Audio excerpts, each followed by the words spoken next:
She didn't know he was coming home early. That was the first mistake. The second was underestimating how much a son loves his mother. Chidi Okafor had built an empire from nothing. From selling sachet water on dusty Lagos streets to owning one of West Africa's largest tech companies. His story was the kind that made headlines and inspired documentaries. At 42, he was worth billions. His face graced magazine covers. His name opened doors that required no keys. But on this cool October evening, as his private jet touched down 3 days ahead of schedule, all he wanted was to see his mother's smile. He had good news, a partnership deal that would triple their revenue. He wanted to tell her first. Always her first. The driver sensed something was wrong the moment they turned into the estate. The gates were open. The security post was empty. And through the tall windows of his sprawling mansion, there was a strange orange glow that didn't belong to any chandelier. Sir, should I call? Drive faster. Chidi's heart hammered against his ribs. His hands gripped the leather seat. Something ancient and primal stirred in his chest. The same instinct that had kept his ancestors alive through famines and wars. When the car stopped, he didn't wait for the door to be opened. He ran. The front door was ajar. The smell hit him first. Kerosene, smoke, and something else. Fear. Thick and choking. Mama. His voice tore through the hallway. He followed the glow, his Italian shoes pounding marble floors, past family portraits that now seemed to mock him with their frozen smiles. The screaming began. It came from the guest wing, the section of the house where his mother had insisted on staying because she didn't want to be a burden. As if the woman who had carried him on her back while selling groundnuts could ever be a burden. He burst through the door, and the world stopped. His mother, 73-year-old Mama Adana, was tied to a chair in the center of the room. Her wrapper was soaked. Her silver hair was wild. And standing over her, holding a jerry can of kerosene with one hand and a lighter with the other, was his wife, Ngozi, the woman he had married 6 years ago in a ceremony that shut down half of Lagos. The woman whose smile had convinced him that love at first sight wasn't just a cliché. The woman carrying his name, wearing his ring, sleeping in his bed. She looked at him. No shock. No shame. Just cold, glittering calculation. You weren't supposed to be back yet, she said simply, as if he'd interrupted her watering the garden. Mama Adana's eyes found her son's. Even in terror, even with her wrists rubbed raw from struggling, there was something fierce in her gaze. Something that said, I told you she wasn't one of us. Chidi's voice came out broken, a stranger's sound. Ngozi, what are you doing? She tilted her head, almost amused. What does it look like? I'm solving a problem. A problem. His legs felt weak. That's my mother. And she's in my way. Ngozi's voice was steady, rehearsed even. 20%, Chidi. That's all I'm asking for. Sign over 20% of the company's shares to me, and this old woman gets to see another sunrise. The room spun. This couldn't be real. This had to be a nightmare. One of those fever dreams that feel too vivid until you wake up gasping. But the smell of kerosene was too sharp. His mother's whimpers were too real. And his wife's eyes, God, those eyes, were emptier than he'd ever seen them. You've lost your mind, he whispered. She laughed. Actually laughed. No, darling. I found my spine. You think I married you for love? You think I spent 6 years playing the dutiful wife, the humble daughter-in-law, for love? She spat the word like poison. I married an investment. And now it's time for my return. Chidi took a step forward. She flicked the lighter. The flame danced. One more step, and she burns. Mama Adana's voice, cracked and weary, cut through the madness. Chidi, my son, don't give her anything. Let her do what she wants. I've lived my life. Shut up. Ngozi screamed, her composure cracking for the first time. Shut your mouth, old witch. You've poisoned him against me from day one. Because I saw you, Mama Adana said quietly, with the kind of certainty only mothers possess. I saw what you were. What you are. Chidi's mind raced. His security team would arrive soon. They had to. His phone was in his pocket. One call. One move. But Ngozi was watching him like a hawk watches a mouse. Don't even think about it, she warned, as if reading his thoughts. Your mother has about 60 seconds before I light this match. So here's what's going to happen. You're going to call your lawyer. You're going to sign the papers I've already had drawn up. And then maybe, I'll let her live. Why? The word ripped out of him. Why, Ngozi? She smiled. A sad, twisted thing. Because, my darling husband, You were always going to give everything to her. And I refuse to be a footnote in the story of a mama's boy and his saint of a mother. Somewhere in the distance, sirens began to wail. If this already grips your heart, hit like, subscribe, and drop your thoughts below. It means more than you know. She had walked into his life on a Tuesday. Chitty remembered because Tuesdays were board meeting days, the kind that stretched until his temples throbbed, and his assistant brought him his third cup of coffee with a look that said, "You're working yourself to death." He had stepped out of his office building that evening, loosening his tie, when he saw her. Ngozi stood by the fountain in the plaza, her yellow dress catching the golden hour light, like she'd been placed there by a photographer. She was laughing at something on her phone, completely unaware that she'd stopped traffic, both vehicular and human. He'd approached her, smooth, confident, the way a man does when he's built empires and forgotten what rejection feels like. "Excuse me, I don't usually do this, but you're going to ask for my number anyway?" She'd looked up, eyebrow raised, smile playing at the corner of her lips. He'd laughed, actually laughed, something he hadn't done in months. "I was going to say you're blocking my car, but now that you mention it." 3 months later, they were inseparable. 6 months later, he'd introduced her to his mother. That meeting still haunted him. They had driven to Enugu, to the modest 3-bedroom house Chitty had built for Mama Adana when his first company went public.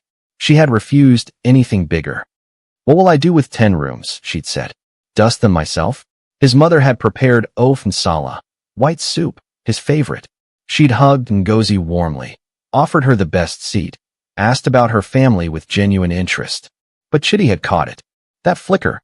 That moment when Mama Adana's eyes had lingered just a second too long on Ngozi's face, reading something in the angles and shadows that only a mother's instinct could decode. Later that night, after Ngozi had gone to bed, his mother had pulled him aside on the veranda. The night was thick with the sound of crickets and distant generators. "Chitty, my son." "Mama, please don't start. That girl. Her name is Ngozi, and I love her." Mama Adana had sighed, the kind of sigh that carried generations of wisdom and warning. "Love is not enough, NWAM. I've seen women like her before. The ones whose eyes never quite smile with their mouths. The ones who calculate before they laugh.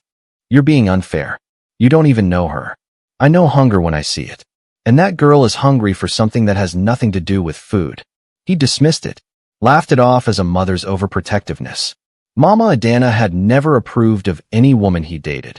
She had her reasons, her old-fashioned standards, her fear that someone would hurt her only son. But this was different. Ngozi was different, wasn't she? The wedding had been spectacular. 500 guests. A cathedral ceremony followed by a reception at the finest hotel in Lagos. Ngozi had looked like a queen in her custom beaded gown, and when she'd said, "I do," he'd felt like the richest man alive, not because of his billions, but because she'd chosen him. Mama Adana had attended. She'd smiled in the photographs. She'd danced when custom demanded it. But Chitty had seen her wiping tears during the vows, and he'd foolishly assumed they were tears of joy. They weren't. The first year of marriage was bliss. Ngozi played her part perfectly. She attended his business dinners, charmed his associates, posted carefully curated photos of their life together that made strangers comment #couple goals, and this is what true love looks like. She even visited Mama Adana, brought gifts, called her Mama with the right amount of warmth. But slowly, subtly, things began to shift. "Why do you send her so much money every month?" Ngozi asked one evening, scrolling through his phone while he showered. "Doesn't she have everything she needs?" "She's my mother. I understand that, baby. But 50 million naira a month? For what? She lives in a small house. She doesn't go anywhere. Where's all that money going?" He'd bristled. "That's not your concern. I'm your wife. Everything is my concern." Her tone had been light, playful even, but there was steel underneath. He'd let it go, ignored the comment, chalked it up to newlywed adjustment. Then came the questions about the company structure, about board shares, about succession plans. "If something happens to you, what happens to everything you've built?" she'd asked during breakfast, buttering her toast with surgical precision. "My mother is the primary beneficiary. You're taken care of, obviously, but your mother?" Ngozi had set down the butter knife slowly. "Chitty, your mother is 73. How is she going to run a tech empire? She won't run it. The board will. But she owns the controlling shares. That was always the plan. Something had flickered across Ngozi's face then.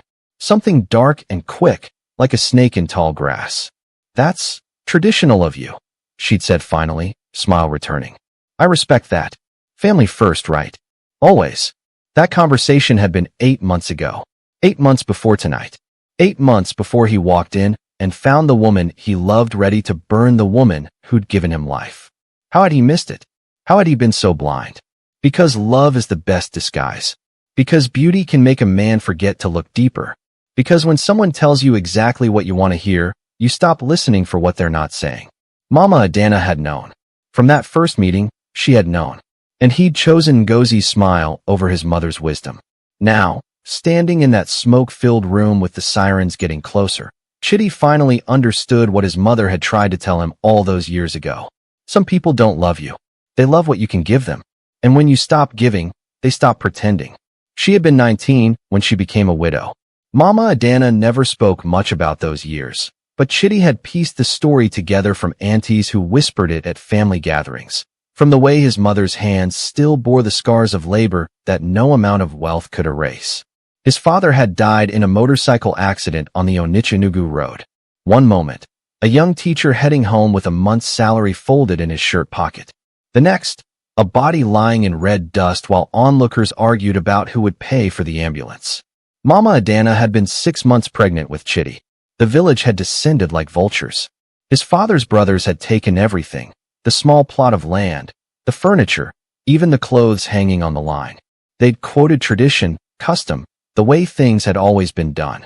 A childless widow had no claim. And since Chitty wasn't born yet, he didn't count. She'd left with nothing but the wrapper on her back and the child in her belly. Lagos had swallowed her whole. The city showed no mercy to a village girl with no education, no connections, no husband's name to hide behind. She'd slept under the Ojalegba Bridge for 2 weeks before a sympathetic woman offered her space in a face-me-a-face-you compound in Ajigunal. Chitty was born on a mat on the floor. No hospital. No doctor.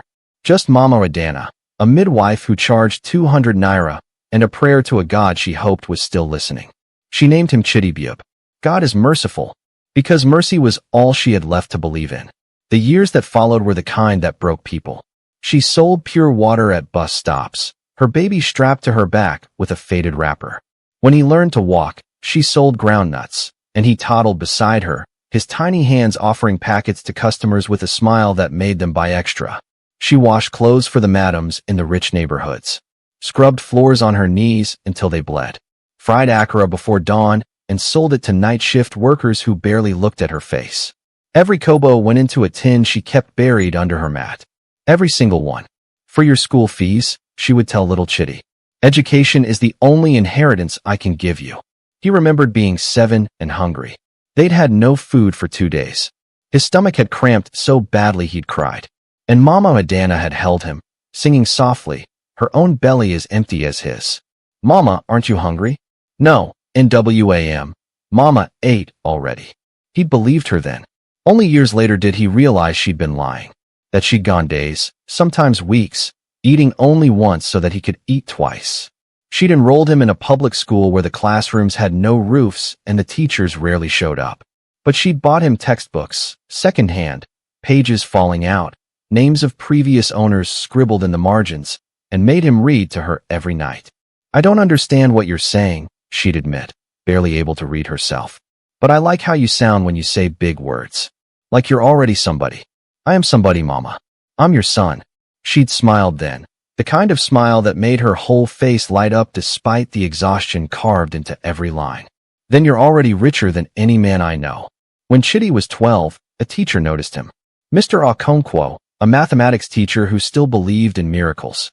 He'd caught Chitty solving equations on the dusty ground during break, using a stick to write formulas he'd memorized from a borrowed textbook. "This boy is brilliant," Mr. Okonkwo had told Mama Adana. "He needs a better school." "I have no money for better school. There are scholarships. Let me help." Mama Adana had fallen to her knees right there in the staff room, thanking Mr. Okonkwo with tears streaming down her face. The man had been embarrassed, helped her up quickly, muttering about God's work and good seeds. Chitty won the scholarship.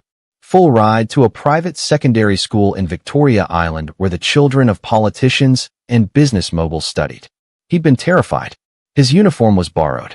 His shoes were 2 sizes too big. He spoke Igbo-accented English while his classmates sounded like CNN anchors. But Mama Adana had held his face in her rough palms that first day and said, "They are not better than you. They just started earlier. Now you run." And he'd run. God, how he'd run. Top of his class every term. Science competitions. Debate team. He consumed knowledge like a starving man at a feast. The students mocked him at first, called him Ajagunal boy, laughed at his patched uniform. But Chitty learned to armor himself with excellence. Soon, they weren't laughing. They were asking him for help with their homework. University came with another scholarship. Computer science at the University of Lagos. While other students partied, Chitty worked 3 jobs. Security guard at night, teaching assistant during the day, freelance coding on weekends. He sent every extra kobo home to Mama Adana, but she would send it back. Save it, she'd write in her shaky handwriting. Build something. I'm not suffering anymore. I have what I need. She'd been lying again. He found out later she'd been eating once a day again, saving money she didn't have, convinced her son would need it for something important. His first company started in a cyber cafe, a simple app that helped small businesses manage inventory. It took off. Then another. Then another. By 28, he was a millionaire. By 35, a billionaire. The first thing he did was buy his mother that house in Enugu. She'd cried when she saw it. Actual, gut-wrenching sobs. "It's too much, Chitty. Too much. Mama, you gave me everything when you had nothing. Let me give you something now that I have everything." She'd looked at him then, cupped his face the way she'd done when he was 12 and scared and wearing borrowed shoes. "You're my everything, NWAM. These houses, this money, they're just things. You are my harvest. You are what I planted in tears and watered with prayers." Now, watching her tied to that chair, kerosene soaking her clothes, terror in her eyes, but that same fierce love still blazing through, Chitty understood something profound. His mother had already died 1,000 deaths for him. Starvation, humiliation, exhaustion, fear. She'd survived them all. And he'd be damned if he let his own foolishness, his own blindness, be the thing that finally killed her. The sirens were closer now, wailing through the evening air like banshees announcing death. But Ngozi didn't flinch. She stood there, lighter in hand, expression carved from stone, as if she'd rehearsed this moment in a mirror 1,000 times. "They won't get here in time," she said calmly. "You know that, don't you?" Chitty's mind was racing, calculating distances, angles, possibilities. He was 10 feet away, too far to rush her before she could drop that flame. His mother's eyes met his, and in them he saw something that broke him: acceptance. She was ready to die if it meant he wouldn't surrender. "Ngozi, please." His voice cracked. "Whatever I did wrong, whatever you think I owe you, we can fix this. Just put down the lighter." She laughed. It was a hollow sound, brittle like dried leaves. "Fix this? Darling, there's nothing broken. This is exactly how it was supposed to go. Well, except for you coming home early. That was unfortunate." "How long?" The question tore from his throat. "How long have you been planning this?" "Since before I met you." She said it so simply, so matter-of-factly, that for a moment he thought he'd misheard. "What?" Ngozi sighed, like a teacher tired of explaining basic concepts to a slow student. "Did you really think it was coincidence? Me, standing by that fountain in the perfect light, at the perfect time, wearing the perfect dress." She shook her head, almost pitying him. "Chitty, I'd been watching you for 6 months. I knew your schedule better than your own assistant. I knew you left the office between 7 and 7:30 every Tuesday. I knew you'd be tired, vulnerable, open to distraction." The ground shifted beneath his feet. Every memory recalibrating, every sweet moment now poisoned with this new truth. "You played me. I invested in you," she corrected. "There's a difference. You were a rising billionaire with mommy issues and no wife. Perfect target. Well, almost perfect. I didn't account for just how attached to your mother you'd remain. That was inconvenient." Mama Adana's voice cut through, weak but steady. "I told you, Chitty. I saw it in her eyes that first day. The hunger. The calculation." "Shut up." Ngozi's composure cracked again, her hand trembling slightly. "You saw nothing, old woman. You just couldn't stand that your precious son finally chose someone over you. I could stand it, Mama Adana replied quietly, if he'd chosen someone capable of love. But you, my dear, you don't know what that word means. Chitty's phone buzzed in his pocket. Whoever was calling, security, his assistant, someone, it didn't matter. He didn't dare reach for it. Who else? He asked suddenly. You couldn't have done this alone. Who helped you? Ngozi's smile returned, sharp and triumphant. Oh, darling. You have no idea how deep this goes. She pulled out her own phone with her free hand, keeping the lighter steady with the other. A few taps, and she turned the screen toward him.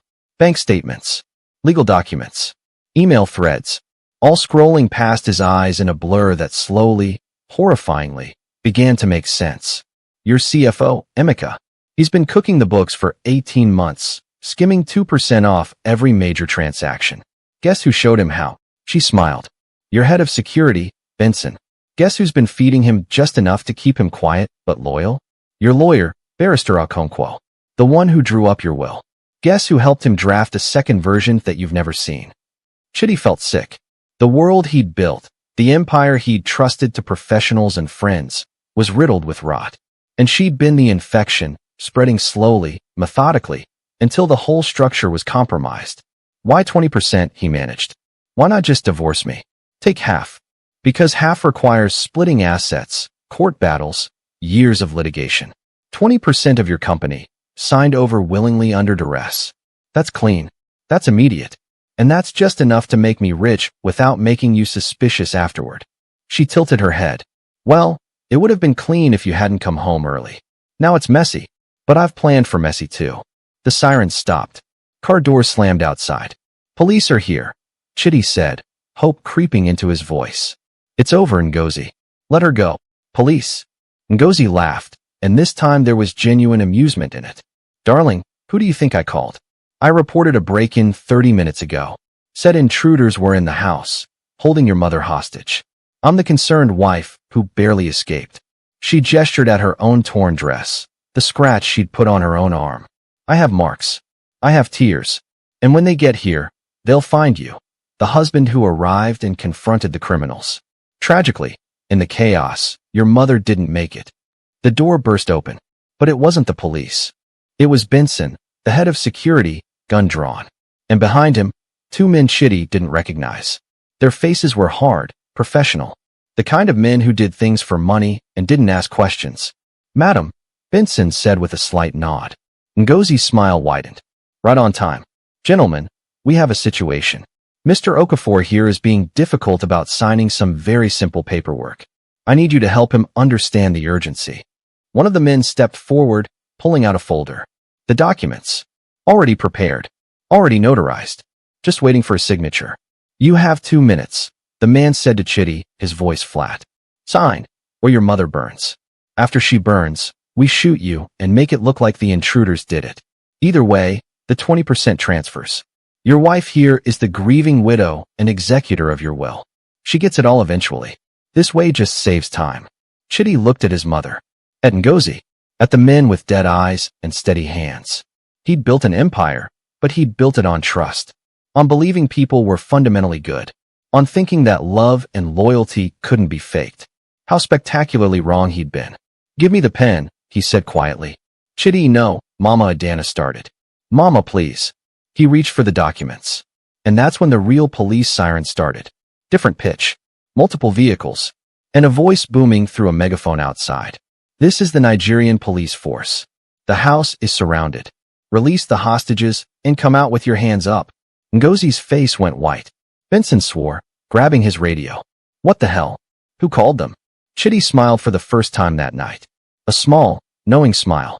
I did, he said quietly. 15 minutes ago, when you were all so busy monologuing. Voice-activated phone. My assistant has instructions. Any distress call, she contacts the commissioner directly. He owes me several favors. Ngozi's hand shook. The lighter trembled. Don't.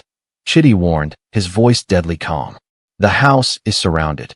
There's no escape. You light that match, and you die in here with us. For the first time since he'd walked through that door, he saw fear flash across his wife's face. Real fear. The standoff lasted exactly 43 seconds, but it felt like hours. Ngozi's hand trembled violently now, the lighter flickering in her grip like a dying firefly. Sweat beaded on her forehead, and for a moment, Chitty saw something human break through the calculated mask. Panic, raw and unfiltered. "Put it down, Ngozi," he said, voice low and steady despite the hurricane raging in his chest. "It's over." "No." The word came out choked. "No, no, no. I've come too far. I've planned too long. I'm not going to prison. I'm not." "Madam, we need to move," Benson hissed, backing toward the window. The two hired men were already assessing exits, hands on their weapons, realizing the job had gone catastrophically wrong. Outside, the megaphone voice boomed again. "You have 60 seconds to release the hostages and surrender. We are authorized to use force." Mama Adana's voice cut through the chaos, surprisingly calm. "Ngozi, my daughter." Everyone froze. The word hung in the air. Daughter, not enemy. Not monster. Daughter. Ngozi's eyes snapped to the old woman. "Don't call me that. Don't you dare. I'm calling you what you could have been," Mama Adana continued, her voice gaining strength despite the kerosene burning her skin, despite the ropes cutting her wrists. "I'm calling you what you threw away. Because somewhere in that pretty shell of yours, there was a girl who wanted to be loved. But instead of opening your heart, you sharpened it into a weapon. You don't know anything about me." Ngozi screamed, and suddenly she was 25 going on 15, all her polish cracking to reveal something wounded and desperate underneath. "I know you lost your father when you were young," Mama Adana said quietly. "I know your mother remarried a man who treated you like furniture. I know you learned early that people who claim to love you will betray you. So you decided to betray them first." Chitty stared at his mother, then at his wife. "How do you?" "Because I asked about her," Mama Adana said simply. "After that first meeting, I hired someone to find out who she really was. Not because I'm wicked, Chitty, but because I'm a mother. And mothers protect their children, even from themselves." Ngozi's face twisted with something between rage and anguish. "You investigated me? I loved my son enough to." Mama Adana's eyes were wet now, but her voice remained steady. "And what I found was a trail of broken relationships. Men who loved you and woke up one day to find their accounts empty. A family in Abuja still looking for the daughter who stole their jewelry and disappeared. A sister in London who cries when she hears your name. Lies." But Ngozi's voice lacked conviction. "Truth," Mama Adana countered. "Painful truth you've been running from. And instead of healing, you kept feeding the wound. Instead of learning to receive love, you learned to weaponize it." The megaphone outside. 30 seconds. Benson was halfway out the window now. The two hired men exchanged glances, the kind that said, "We didn't sign up for this." One of them lowered his weapon. "Madam, I'm out," he said flatly. "Police radio says they got sharpshooters on the roof. This is a suicide mission now. You can't leave." Ngozi shrieked. "I paid you. You paid us for a clean job. This ain't clean." The man headed for the door, hands raised. His partner followed. Benson looked at Ngozi, something like pity flickering across his face. "I'm sorry, madam. You're on your own." And then he too was gone, scrambling through the window into the garden below. It was just the three of them now. Ngozi, backed into a corner, lighter still in hand. Chitty, every muscle coiled to spring. And Mama Adana, tied to a chair, but somehow the most powerful person in the room. "They all leave in the end, don't they?" Mama Adana said softly. "Everyone you thought you controlled. Everyone you thought you owned. Because that's the thing about treating people like tools, my daughter. Tools break. Tools get discarded. But human beings? We remember. We feel. We choose." "Shut up," Ngozi whispered, tears streaming down her face now. "Just shut up." "I won't. Because someone should have told you this a long time ago." Mama Adana leaned forward as much as her bindings allowed. "You are not beyond redemption. You are not too far gone. But you need to stop. Right now. Put down that lighter, untie me, and face what you've done. And go to prison? Lose everything. You've already lost everything," Chitty said, his voice breaking. "Don't you see that? You never had me. You had an image of me, a bank account, a fantasy. But you never had me, because you never wanted me. You wanted what I could give you." Ngozi's face crumpled. "I did love you. In the beginning. Before the plan. When you first smiled at me by that fountain, I felt something. Something real. And it terrified me. So you killed it," Chitty finished. "You killed it before it could kill you." The megaphone. 10 seconds. "Come out now, or we're coming in." "Ngozi." Chitty extended his hand, slowly, carefully. Give me the lighter. Let me untie my mother. We'll walk out together. I'll make sure you get a good lawyer. You'll what? She laughed bitterly. Save me? Like some fairy tale? I tried to murder your mother, Chitty. I conspired with your employees to rob you. I'm going to prison for decades. Maybe, he admitted. But you'll go as someone who chose to stop. Someone who chose mercy at the last second. That's something. That's more than nothing. Outside, boots pounded on marble. The police were coming in. Ngozi looked at the lighter in her hand. At Mama Adana. At Chitty. At the door where her freedom was about to disappear forever. And then, in a moment that would replay in Chitty's mind for years to come, she dropped the lighter. It hit the floor, flame extinguishing instantly. Chitty moved like lightning, kicking it away, rushing to his mother, tearing at the ropes with shaking hands. Mama Adana gasped as the bindings came loose, and he pulled her up, away from the kerosene-soaked chair, holding her frail body against his chest as she trembled. I've got you, Mama, he whispered. I've got you. The door exploded inward. Police flooded the room, weapons drawn, shouting commands. They grabbed Ngozi, forcing her to the ground, cuffing her wrists while she sobbed into the expensive rug that had once welcomed her as the lady of the house. Commissioner Adeyemi entered last, a tall man with silver in his beard and authority in every step. He took one look at the scene, the jerry can, the rope, the terrified woman and her billionaire son, and shook his head. Chitty, my friend, he said quietly. You've made powerful enemies, but also powerful choices. Chitty didn't respond. He just held his mother, feeling her heartbeat against his chest, alive, alive, alive. Ngozi was dragged to her feet. As they led her past, she looked at Chitty one last time. Her makeup was ruined. Her carefully constructed beauty dissolved into something raw and real and heartbreaking.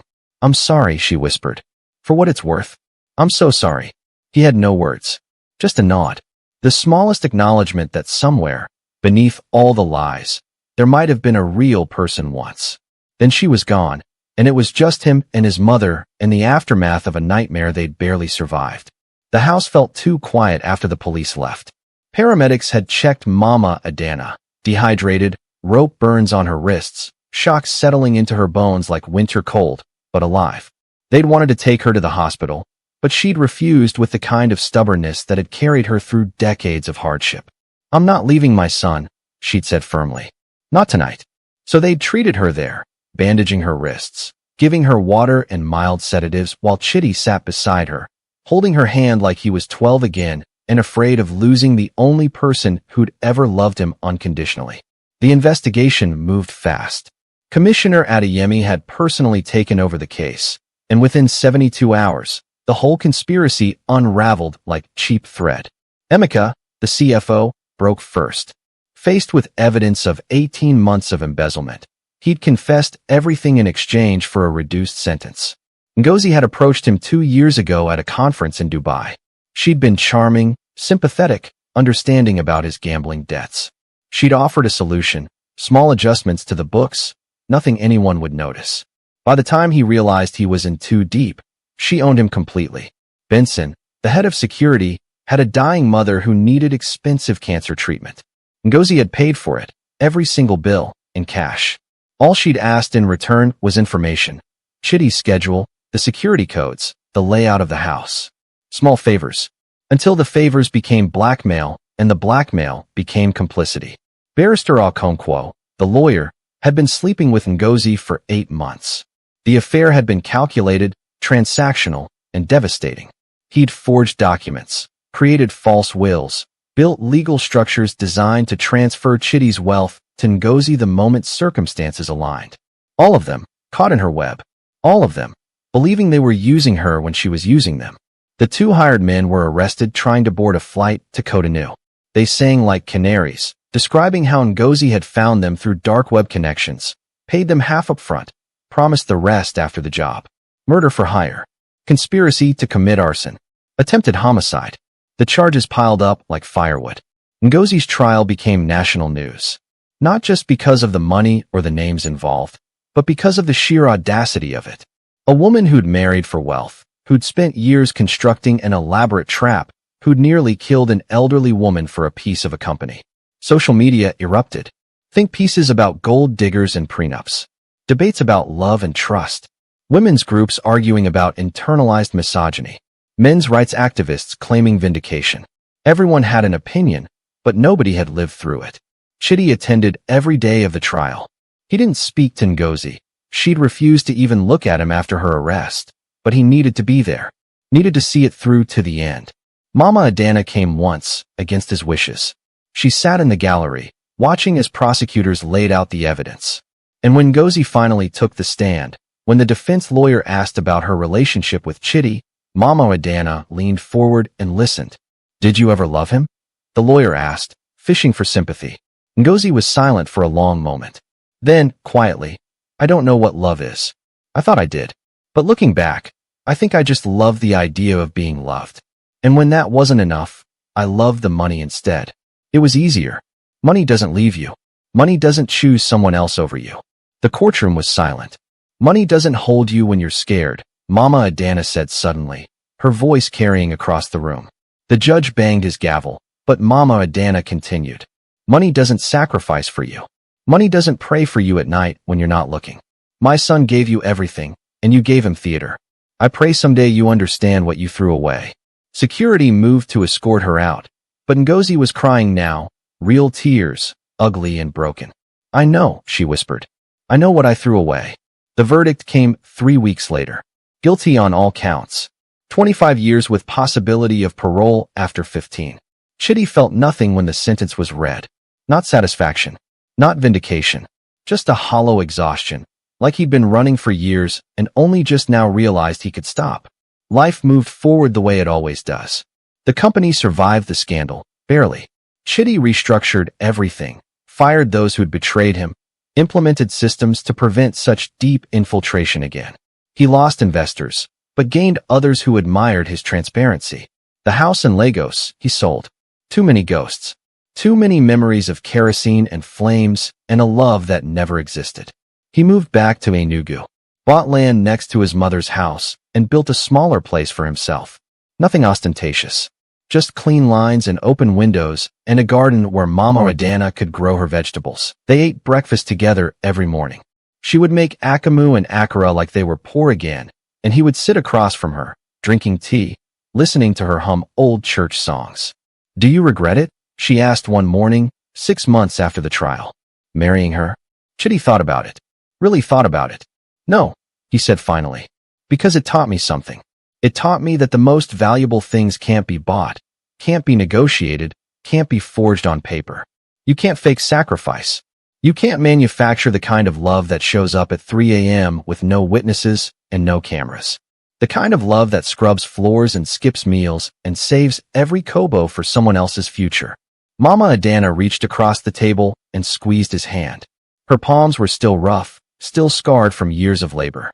But they were warm, real, proof that she'd been there from the beginning and would be there until the end.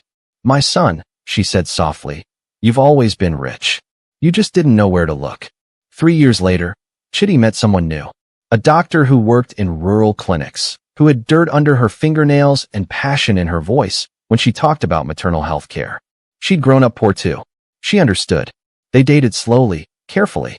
He introduced her to Mama Adana early, and this time, when his mother looked into the woman's eyes, she smiled. Really smiled. "This one is real," she whispered to him later. "This one sees you." He married her in a small ceremony in Enugu. 50 guests. No magazines. No social media. Just family and friends and love that asked for nothing but itself. Mama Adana danced at the wedding, her old bones moving to the drums, her face lit with joy that made her look 20 years younger. And Chidi, watching his mother dance, watching his new wife laugh, thought about Ngozi, about how she was sitting in a cell somewhere, counting days, maybe thinking about the fountain and the yellow dress, and the moment she chose calculation over chance. He hoped she found peace. He really did. But mostly, he felt grateful. Grateful for the mother who loved him before the money. Grateful for the scars that taught him discernment. Grateful for the fire that didn't consume, but instead refined. In the end, greed reveals what love conceals. Ngozi had everything a woman could dream of: a devoted husband, unimaginable wealth, a life of comfort. But because her heart was a vault instead of a garden, she could never see it. She looked at Mama Adana and saw an obstacle. She looked at Chitty and saw an opportunity. She never saw people, just transactions. But Mama Adana, who'd had nothing but gave everything, understood what Ngozi never could. True wealth is measured in the hearts that beat for you when you have nothing left to offer. If this story touched your soul, it would mean the world if you'd hit that like button. Drop your thoughts in the comments below.